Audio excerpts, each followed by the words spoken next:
Assalamualaikum warahmatullahi wabarakatuh. Selamat pagi sahabat Rumah Sakit Jantung dan Pembuluh Darah Harapan Kita. Jumpa lagi bersama saya Santi Pramuditya dalam program acara Save Your Heart for Your Sweetheart. Program ini kami sajikan untuk para sahabat Rumah Sakit Jantung dan Pembuluh Darah Harapan Kita serta masyarakat Indonesia yang membutuhkan edukasi dan informasi seputar kesehatan jantung dengan topik-topik menarik lainnya. Program ini kami distribusikan pada kanal media sosial dan website kami. Telah hadir pada pagi hari ini, beliau seorang ahli gizi yang berdinas di instalasi gizi Rumah Sakit Jantung dan Pembuluh Darah Harapan Kita. Assalamualaikum warahmatullahi wabarakatuh. Selamat pagi Mbak Lestia Dwi Nuryati SGZ. Waalaikumsalam warahmatullahi wabarakatuh. Selamat pagi juga Apa Mbak kabar Santi. Mbak? Alhamdulillah hari ini sehat. Tetap semangat ya. Harus semangat. Jadi formula apa lagi yang dikeluarkan sama Mbak Lestia? Jadi untuk bahan baku ya. Ya, jadi hari ini kita temanya diet untuk menjaga kesehatan jantung. Berarti sahabat Rumah Sakit Jantung dan Pembuluh Darah Harapan Kita serta masyarakat Indonesia pada pagi hari ini akan kita kupas tuntas mengenai diet yang baik bagi penderita jantung. Gitu ya Mbak ya? Iya, hari ini. Ada beberapa pertanyaan nih Mbak dari para sahabat. Yang pertama, maksud diet bagi penderita jantung itu Mbak apakah sama ya dengan diet dengan masyarakat secara umum Mbak? Sama nggak Mbak dietnya? Jadi maksud diet jantung ini adalah diet bagi yang baik untuk kesehatan jantung. Oh, lebih gitu. ini itu ya. Betul. Iya, jadi bagaimana pola makan yang baik agar jantung kita juga tetap baik gitu ya. Jadi ada hal-hal yang memang kita harus perhatikan ya. Pertama, lemak dan kolesterol harus dibatasi ya. Karena apa? Karena jantung itu bagaimana agar kita tidak terjadi serangan jantung ya. Itu terjadinya kan apa? Karena lemak, kolesterol yang kita konsumsi lama. Karena tanpa kita sadari pola makan kita sehari-hari nih ya Mbak Santi itu lebih banyak apa? Gorengan, lebih banyak fast food ya. Betul. Terus kemudian junk food, banyak restoran-restoran coba kita pengennya makan yang udah siap makan. Males masak kali di rumah ya. Betul. Jadi makan misalnya kayak banyaklah fast food gitu ya. Itu kan yang menyebabkan kolesterol kita jadi naik ya. LDL kita jadi naik, dan itu kalau misalnya dalam jangka waktu lama tidak dijaga, itu akhirnya akan membentuk plak. Dan plak itulah yang akan menyumbat di pembuluh darah di jantung. Kalau udah nggak ada jalan lagi, timbullah rasa sakit dan akhirnya timbul serangan jantung. Berarti salah satu faktor utama itu dari pola makan. Yang kita mungkin sekarang kita bisa lihat ya, makanan siap saji. Iya. Itu faktor pemicu juga. Sebenarnya kita nggak nyalahin restorannya ya, nggak nyalahin makanan siap saji. Kitanya yang harus bisa memilih, betul. Harus bisa ngimbangi gitu loh. Jangan kita tiap hari makan itu terus, tapi nggak diimbangi dengan makanan yang bisa membersihkan kolesterol dan lemak, kayak serat, sayur, buah, terus kemudian olahraga, exercise ya, yang bisa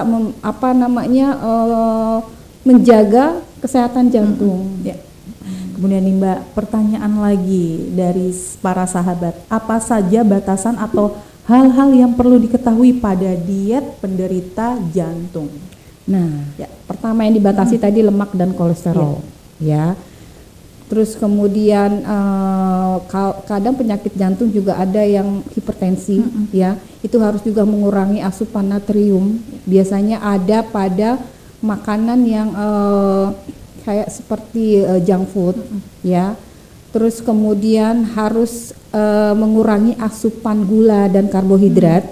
Biasanya kalau asupan gula dan karbohidrat itu kalau kita konsumsi berlebihan naik trigliserid kita.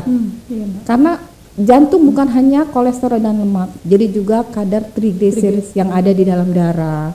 Biasanya ini nih kita suka konsumsi makan yang manis-manis, misalnya donat, es krim, coklat. Itu makanan enak semua loh, itu Mbak. enak semua. Tapi memang mengandung pemanisnya tinggi. Iya, jadi itu arahnya kalau kita konsumsi karbohidrat berlebihan, naik kadar trigliserida kita. Oke. Kemudian nih Mbak, pertanyaan lagi ya Mbak ya, lanjut nih. Karena para sahabat rumah sakit jantung dan pembuluh darah harapan kita serta masyarakat Indonesia banyak pertanyaan perihal diet yang baik bagi penderita jantung. Nah, yang selanjutnya bagaimana cara mengubah pola makan agar lebih menyehatkan jantung, Mbak?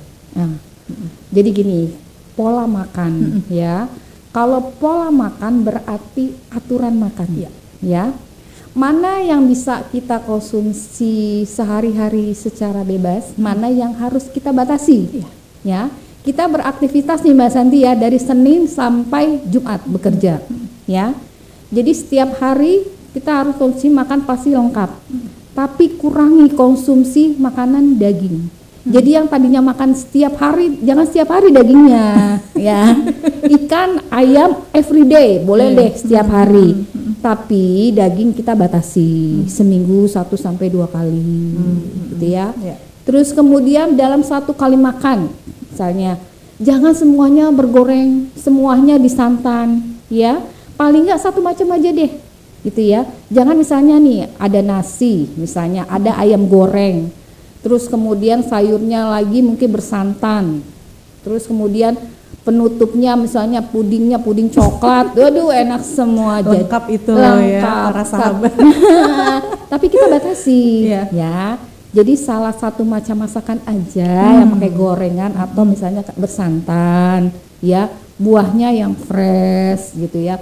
Oke, Senin sampai Jumat kita jaga makan, Sabtu Minggu ingin makan free ya, Sabtu atau Minggu aja.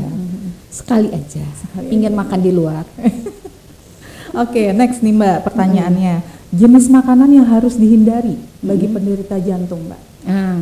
Pertama tadi ya, memang jantung itu memang erat kaitannya dengan lemak kolesterol. Karena apa? Karena memang yaitu plak itu di pembuluh darah di jantung yang itu terutama terbentuk dari lemak dan kolesterol. Ya, dia kalau kita tanpa kita sadari kita konsumsi sehari-hari itu lama-lama akan membentuk plak atau namanya kalau istilahnya aterosklerosis ya. Yang itulah yang menyumbat di pembuluh darah di jantung. Makanan yang berlemak itu misalnya ada daging, terus kemudian makanan bersantan, gorengan. Yang kolesterol tinggi nih ya, otak, ginjal, jantung, hati, seafood, udang, kepiting, lobster. Wow. Coba ini Mbak Santi ya. Emang ciri khas ya, ciri khas makanan kolesterol itu gurih. Enak. Iya Mbak. Ya, enak di lidah.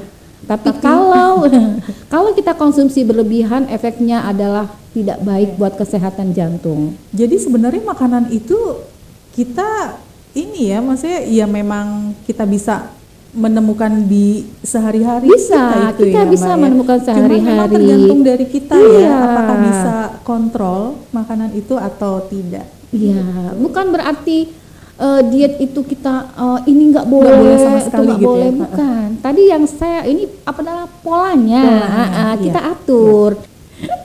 Kemudian lanjut nih Mbak, apakah ada diet khusus yang direkomendasikan Mbak? Diet khusus sebenarnya kita diet jantung, rendah kolesterol, rendah lemak ya. Memang yang paling terpenting adalah kita harus konsultasi gizi sebenarnya, karena kalau itu kita harus dihitung. Jadi setiap orang kebutuhannya beda-beda Mbak Santi.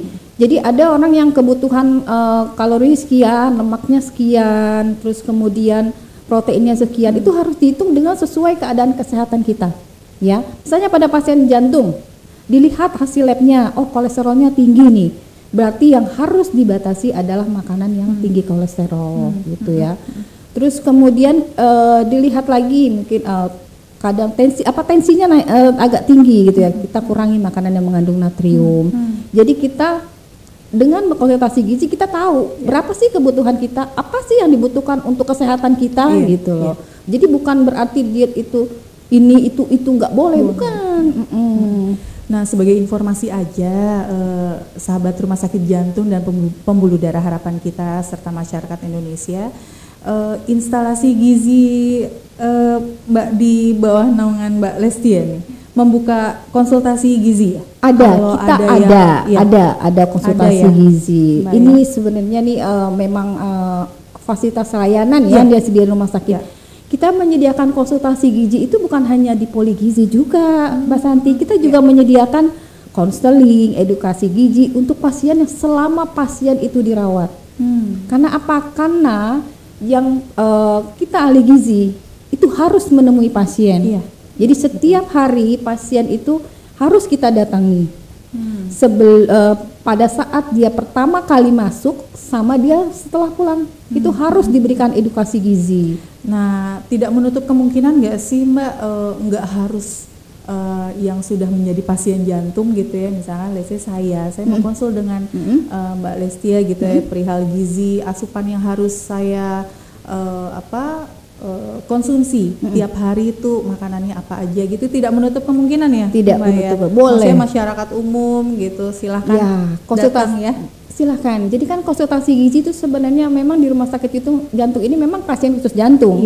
Tapi tidak menutup kemungkinan misalnya nih dia datang konsultasi gizi untuk misalnya menjaga berat badan tetap stabil, itu bisa.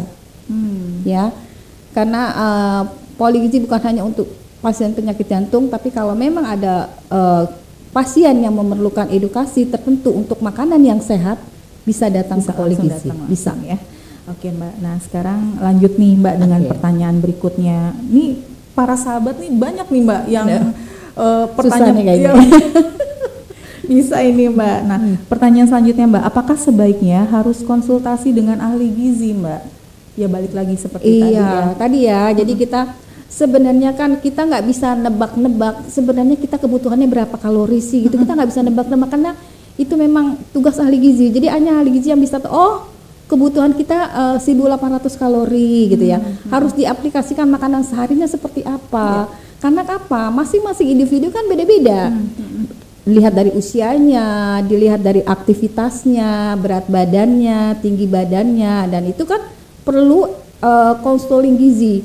Akan dihitung kalorinya berapa sih gitu. Kita mesti makannya seberapa sih gitu. Berapa piring nasi gitu. Jadi berapa? Takutnya apakah saya boleh nambah gitu ya? Apa saya boleh ngemil ini, boleh ngemil itu? Boleh, tapi itu harus dihitung oleh ahli gizi gitu. Balik lagi ya Mbak ya, konsultasi ya. Konsultasi gizi.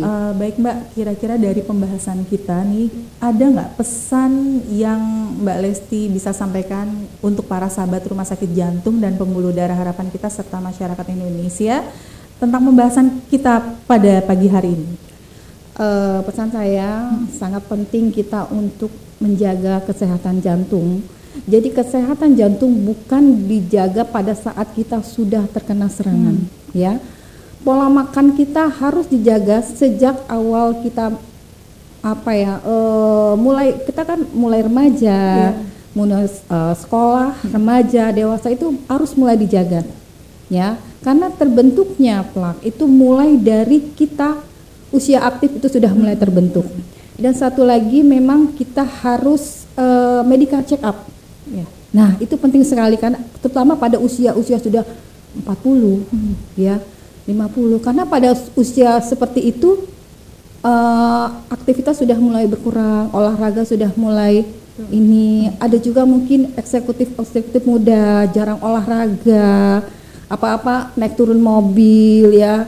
Terus kemudian naik turun lift, tidak naik tangga. Jadi itu membuat kalau aktivitas berkurang, otomatis lemak-lemak juga kurang terbakar, akhirnya banyak menumpuk kolesterol dan lemak. Itu yang harus dijaga. Berarti diperlukan medical check up juga. Medical check up sangat penting. Dan konsultasi gizi sangat penting. Nah kebetulan layanan medical check up kami itu ada ya Mbak ya. Bagus itu masuk sekali. Ke dalam salah satu produk layanan di Rumah Sakit Jantung dan Pembuluh Darah Harapan kita gitu ya Mbak ya. Baik Mbak, terima kasih. Kayaknya pembahasan kita pada pagi hari ini seru banget nih, tentang diet yang baik bagi penderita jantung gitu. Baik Mbak, makasih banget udah hadir di tengah-tengah kita. Mbak Lesti memberikan edukasi dan informasi seputar diet yang baik bagi penderita jantung. Kebetulan kita bisa menginformasikan juga ya Mbak ya kepada sahabat Rumah Sakit Jantung dan Pembuluh Darah Harapan Kita serta masyarakat Indonesia.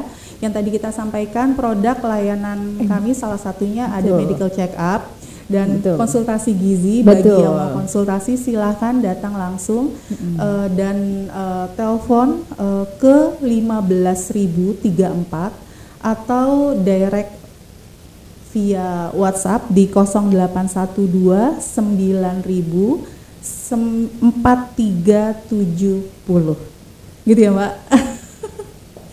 Oke, sahabat Rumah Sakit Jantung dan Pembuluh Darah Harapan Kita serta masyarakat Indonesia, saya Santi Pramuditya mengucapkan terima kasih terutama Direksi Rumah Sakit Jantung dan Pembuluh Darah Harapan Kita serta unit-unit terkait yang sudah bekerja sama demi suksesnya acara kita pada pagi hari ini.